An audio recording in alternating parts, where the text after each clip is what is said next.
पुढची महत्त्वाची बातमी सोलापूरमध्ये मित्रासोबत मस्करी जीवावर बेतली। मोबाईल घेतल्याच्या कारणावरून मित्रांमध्ये वाद झाला। दोन मित्रांनी डोक्यात दगड घालत हत्या केली। पोलिसांनी आता दोन्ही आरोपींना अटक केलेली आहे।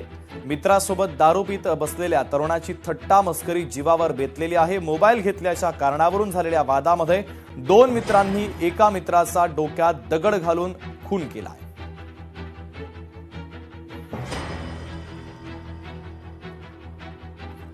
आमदार जोरगेवारांच्या ताफ्यातील गाडीचा अपघात झाला। ताफ्यातील पोलीस वाहनाचा अपघात झाला। चंद्रपूरच्या मोरवा या गावाजवळील घटना आहे। अपघातामध्ये कुणालाही दुखापत झाली नाही, मात्र गाडीचं मोठं नुकसान झालंय। भाजपचे आमदार किशोर जोरगेवार यांच्या ताफ्यातील पोलीस वाहनाचा अपघात झालेला आहे।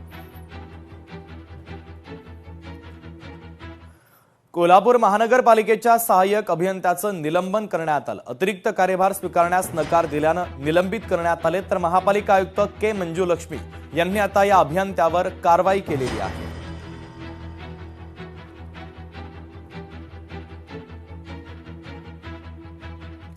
चंद्रपूर महापालिकेचा महापौर आज ठरणार आहे। चंद्रपुरात युती होणार की गेम फिरणार याकडे राजकीय वर्तुळाचं विशेष लक्ष असेल। महापौर पदावर ठाकरेंच्या शिवसेनेचा ही आग्रह आहे।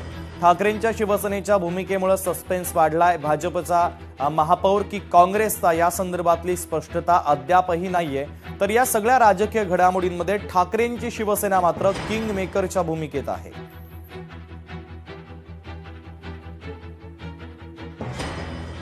चंद्रपूर शहर महानगरपालिकेकरता महापौर आणि उपमहापौर पदासाठी अगदी काही वेळातच निवडणूक पार पडणार आहे। कारण की या पदासाठी आहे खूप मोठी चुरस अशी पाहायला मिळाली होते। भाजप असेल, काँग्रेस असेल किंवा शिवसेना असेल, या तीनही पक्षांनी आहे महापौर आणि उपमहापौर पदावरती दावा ठोकलेला आहे।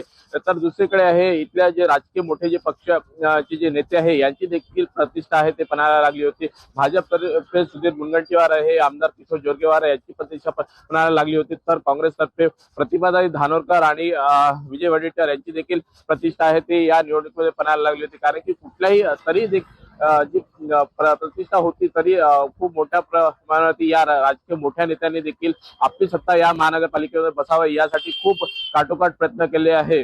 तरी देखील मात्र कुठल्याही पक्षाला असं स्पष्ट बहुमत न मिळाल्यामुळे आता महापौर आणि उपमहापौर पदासाठी जी निवडणूक होते ती अगदी चुरशीची झालेली आहे। त्यामुळे अगदी काही वेळातच ठरणार आहे की चंद्रपूर शहराचा महापौर कोण आणि उपमहापौर कोण आहे ते ठरणार आहे। अनिल ठाकरे, लोकशाही मराठी, चंद्रपूर।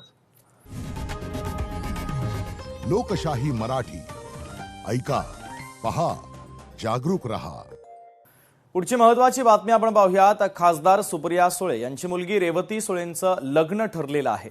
सारंग अरुण लखानी यांच्यासोबत त्यांचं लग्न ठरलंय। देवेंद्र फडणवीस आणि नितीन गडकरींच्या मध्यस्थीनं सोयरीक जुळल्याची माहिती सूत्रांनी दिली आहे। खासदार सुप्रिया सुळेंची मुलगी रेवती सुळे यांचं हे लग्न ठरलेलं आहे। माजी मुख्यमंत्री सुशीलकुमार शिंदे यांची मुलगी स्मृती शिंदे यांनी सोशल मीडियामध्ये या संदर्भातली पोस्ट केलेली आहे।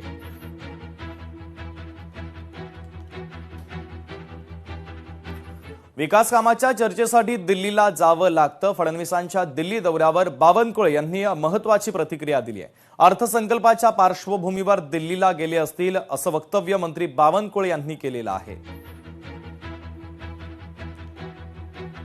माननीय देवेंद्र फडणवीसजी आता येणारा जो महाराष्ट्राचा अर्थसंकल्प आहे, केंद्रातून जो मोठ्या प्रमाणावर राज्याला मदत मिळाली आहे, त्यामुळं मला वाटतं की प्रत्येक वेळी काही जे माननीय मुख्यमंत्री दिल्लीला जातात ते काही राजकीय चर्चा नसतं, काही विकासात्मकही चर्चेला जावं लागतं।